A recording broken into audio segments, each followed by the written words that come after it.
할렐루야. 작은 예수교회 이영종 목사입니다. 지난 한 주 동안 잘 지내셨습니까? 이 시간에 마음을 모으고 예배에 또 집중하는 시간이 되길 원합니다. 제가 기도하겠습니다. 고마우신 아버지 하나님, 이 어려운 코로나 시대에 저희들을 보호하여 주신 것을 인하여 감사를 드립니다. 이 시간에 말씀을 들을 때에 아버지 하나님, 저희들 마음 가운데 빛을 비춰주시며 또한 말씀을 전하는 저에게도 하나님 함께하여 주시옵소서. 예수님의 이름으로 기도하였습니다. 아멘. 오늘 말씀은 창세기 11장 27절로 12장 4절까지 되겠습니다. 제가 봉독하겠습니다. 11장 27절.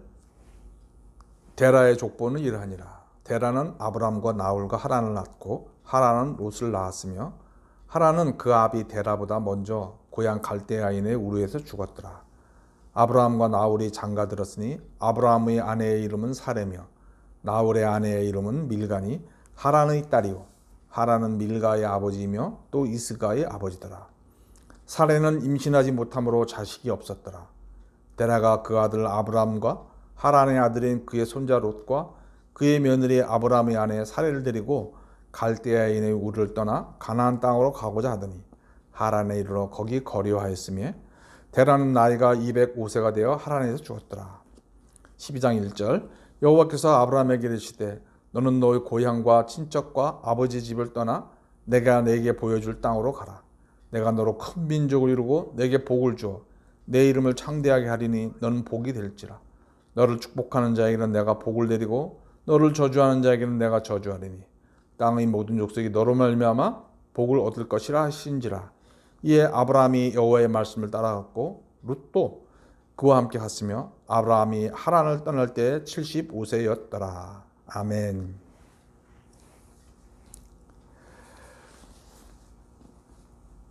하나님께서 이 세상을 창조하시고 특별히 아담과 하와에게 이 세상에 흩어져서 또 충만해라 그런 약속을 주시죠. 명령도 주셨습니다. 그러나 그들의 범죄로 인해서 결국은 이 땅이 죄로 관행하게 됐고 결국 노아의 홍수로 이 땅을 징벌하셨습니다. 노아의 후손들도 하나님께서 이 땅에 흩어져서 번성하기를 원하셨지만 그들은 여전히 하나님 말씀에 반역하여서 바벨탑을 세우고자 했을 때 하나님께서 강권적으로 그들을 흩으시게 되는 것을 봅니다. 그들을 흩으실 때 언어를 혼잡하게 하셨죠. 그래서 그들은 자기들의 언어를 쓸 때마다 하나님의 징벌이 생각나는 거예요. 하나님께서 우리를 이렇게 만드셨다. 그러나 하나님에 대한 그런 징벌이 두려우면서도 그들의 마음 가운데는 하나님에 대한 반발심, 이런 것들이 동시에 있지 않았을까 합니다. 어쨌거나 그들은 흩어져서 생육할 수밖에 없는 그런 상황이 되었습니다. 이제 성경은 아브라함의 아버지 데라에 대한 이야기를 합니다. 그러나 이제 데라의 아버지에 대한 얘기를 아브라함의 아버지 데라에 대한 얘기를 하면서 11장은 데라의 죽음으로 끝을 맺습니다. 인간의 죄에 대한 징벌의 그런 마지막이 되겠습니다. 이런 우울한 그런 시기에 하나님께서는 하나의 빛을 보이십니다. 아브라함이 나타나기 시작한 거죠. 이스라엘 민족이 애굽에서 400년 동안 노예 생활을 할 때 그들에게 희망이 없었습니다. 그러나 하나님께서 400년이 다 되어갈 때쯤에 희망을 한 빛을 보내십니다. 모세가 나타난 거죠. 이스라엘 민족이 말라기 이후에 예언자도 사라지고 하나님의 계시가 없었습니다. 그리고 그들은 로마와 그런 압제 가운데서 흑암의 삶을 살 수밖에 없었습니다. 말라기 이후 400년 동안 말씀이 없었을 때 하나님께서 400년이 끝나갈 무렵에 빛을 보내십니다. 예수 그리스도시죠. 아브라함은 바로 그런 빛이 되겠습니다. 우리가 아브라함에 대해서는 많은 얘기를 듣고 들어서 어떤 성도님들이라도 아브라함에 대해서는 누구든지 다 얘기할 수 있을 줄로 믿습니다. 이 시간에는 특별히 아브라함의 그런 인간성에 대해서 조금 묵상해 보기를 원합니다. 창세기 12장 1절에 보면은 하나님께서 아브라함에게 나타나십니다. 아브라함에게 딴 생각하고 이렇게 있었는데 갑자기 나타나신 그런 것은 아니라고 생각됩니다. 물론 성경에는 하나님께서 강권적으로 가끔 그렇게도 하시긴 하시지만 하나님은 어떤 분이십니까? 하나님은 자기를 간절히 찾는 자들에게 나타나신다 하셨습니다. 하나님은 전심으로 자기에게 향하는 자들을 두루 다니시면서 찾으시는 그런 하나님이시라고 그러셨습니다. 창세기 12장 1절에서 보면 아브라함이 어떤 상태에 있길래 그가 하나님을 찾을 수밖에 없던 상황이었을까? 우리가 그런 힌트는 11장 27절부터 한번 찾아보도록 하겠습니다. 먼저 그의 가족사가 나옵니다. 그의 아버지 데라에는 3명의 자녀를 낳았습니다. 아들만 셋이었는데, 그런데 그 중에 한 형제가 죽습니다. 성경은 우연히 기록하고 있는 것 같지만, 그러나 3형제 중에 한 형제가 죽습니다. 어떤 일로 죽었는지 그 자세한 내용은 안 나오지만 그 당시에 아브라함에게는 아마 충격으로 오지 않았을까 생각됩니다.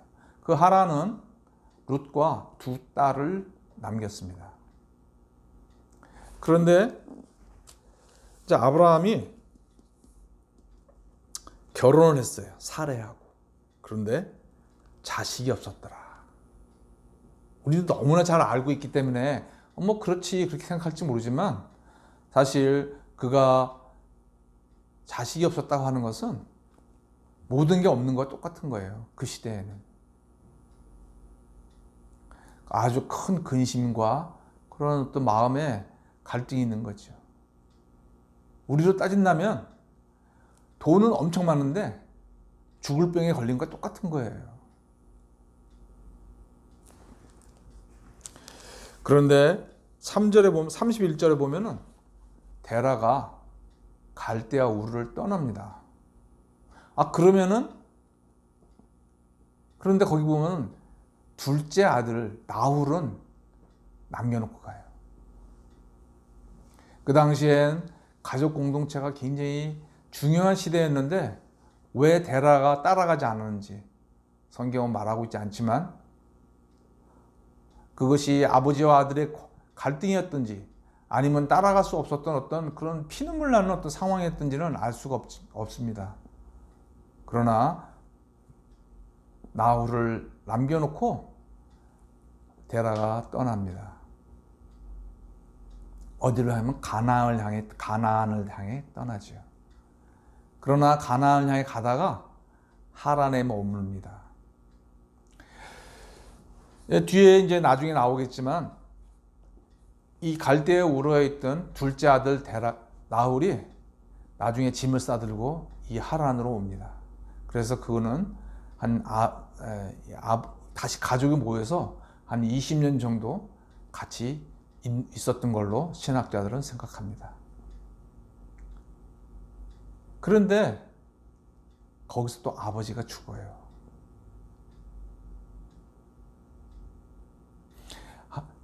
아브라함이 믿고 따랐던 그 아버지가 죽었을 때에 그에게 오는 충격은 어땠을까요? 자녀는 없지요. 자기가 믿고 따랐던 아버지는 돌아가셨죠. 그랬을 때 그의 마음 가운데 그가 아버지로부터 또 그의 조상들로부터 들었던 하나님, 그가 경험하지 못했지만 그 들었던 하나님에 대한 어떤 찾고자 하는 마음이 생기지 않았을까요? 그래서 하나님을 그의 마음 가운데 간절히 찾았을 거라고 생각이 됩니다. 여기서 왜 우리가 우리 자녀들한테 부지런히 하나님의 말씀을 전해야 되는지에 대한 이유가 나옵니다. 우리 자녀들이 듣든지 안 듣든지 하나님에 대한 얘기를 부지런히 해줘야 됩니다. 그것은 이제 우리가 죽고 난 이후에 우리의 자녀들이 이 세상을 살아갈 때 언젠가는 인생에 큰 어려움을 당하게 됩니다. 그때에 그들이 무엇을 생각해야 됩니까? 우리 부모님이 믿었던 그 하나님이 생각나서 하나님을 찾게 되고 하나님을 만나는 일이 있을 수가 있습니다. 그렇기 때문에 우리는 자녀들의 모습에 대해서 실망하지 말고 부지런히 하나님에 대해서 말씀을 나눠야 됩니다. 자, 이제 12장 1절에 하나님께서 아브라함에게 나타나셨습니다. 어떤 모습으로 나타나는지, 어떤 형태로 나타나는지 우리가 자세히 성경은 기록하고 있지 않지만 아브라함은 그것이 하나님인 것을 분명히 알았습니다. 그런데 하나님께서 나타나셔서 하신 말씀이 집을 떠나라는 거예요. 만나자마자 그냥 떠나라부터 말씀하시는 거예요.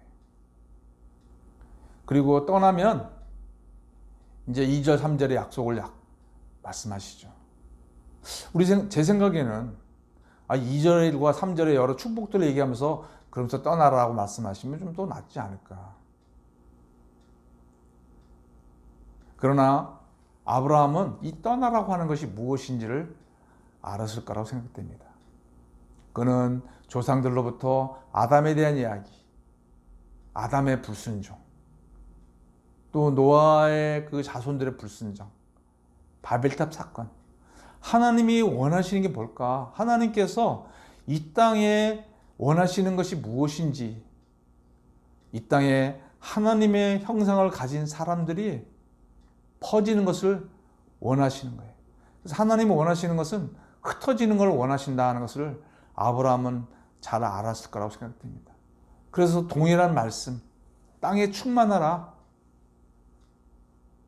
흩어져라, 떠나라, 그 말씀이 무엇인지 알았기 때문에 그는 조상들처럼 하나님 앞에 변명하고 반역하고 그랬던 것이 아니고 하나님 앞에 즉시 순종하기로 결정합니다. 그런데 그의 나이가 몇 살입니까? 30세예요? 20세? 아니죠. 75세였습니다.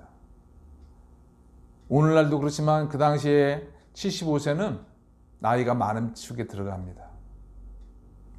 그 나이가 많은 사람이 무엇을 하겠습니까? 그러나 그는 자신의 상황들 이런 걸 변명하지 않고 하나님 앞에 순종합니다. 자, 그러면 이제 그가 하나님께서 이제 떠나는데 어떻게 떠나라고 말씀하시는지 우리가 잠깐 살펴보겠습니다. 자, 여기에 고향과 친척과 아버지 집을 떠나서 내가 내게 보여줄 땅으로 가라. 그런데 이제 히브리서 11장 8절을 보면은 아브라함이 갈 바를 알지 못하고 갔다 그랬습니다. 갈 바를 알지 못하고.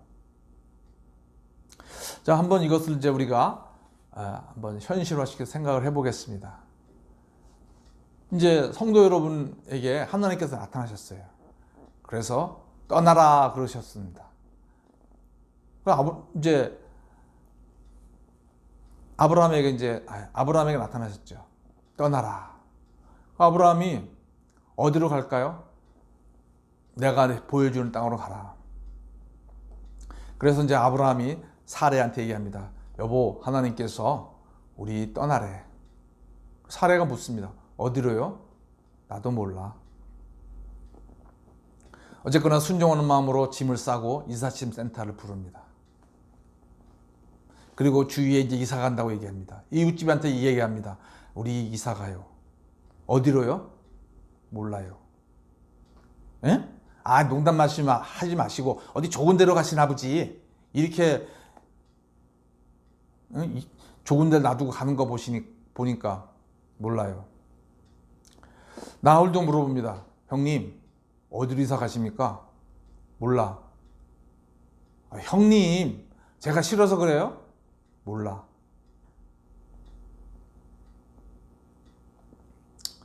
이제 드디어 다음날 이삿짐 센터가 옵니다. 짐을 다 쌉니다. 저 어디로 갈까요? 모르는데요. 아, 이분이 농담하시나? 뭐 대략 그런 상황이 되겠습니다. 하나님께서 갈 바를 알지 못하고 그냥 떠나라고 말씀하신 거예요. 왜 그러셨을까요? 하나님은 아브라함의 믿음을 요구하십니다. 그 목적지가 중요한 게 아니에요. 과정이 중요한 거죠.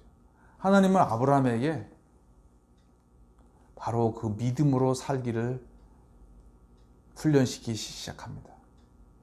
자, 이제 그가 가는데 어디로 가야 할지 모르잖아요.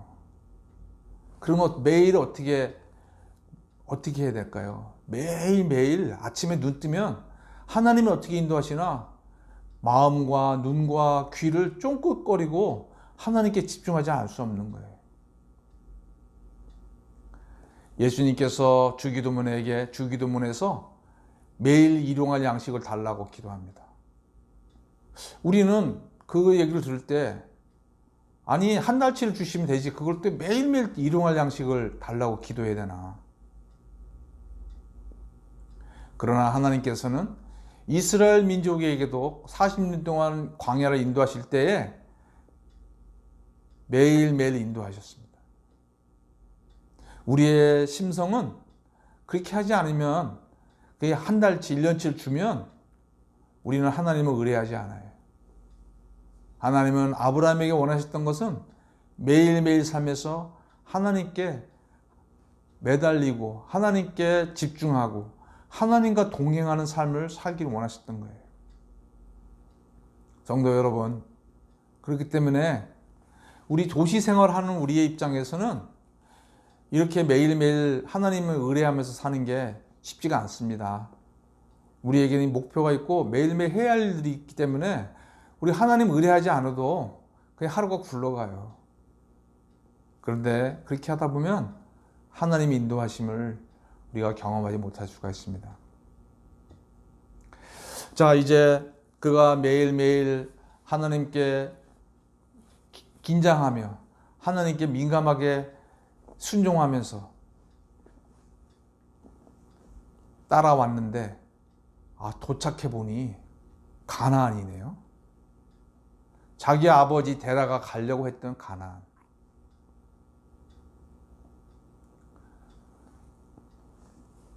때 하나님께서 왜 아브라함에게 가나안이라고 말씀하지 않으셨을까요? 자세히는 모르지만 여호수아 24장 2절 3절 말씀을 잠깐 찾아보겠습니다. 여호수아 24장에 보면 제가 읽도록 하겠습니다.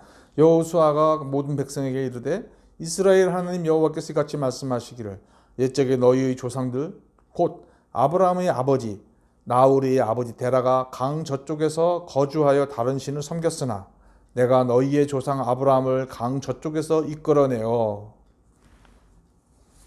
성경 말씀은 그 데라와 가족을 이끌어낸 것은 하나님이셨다.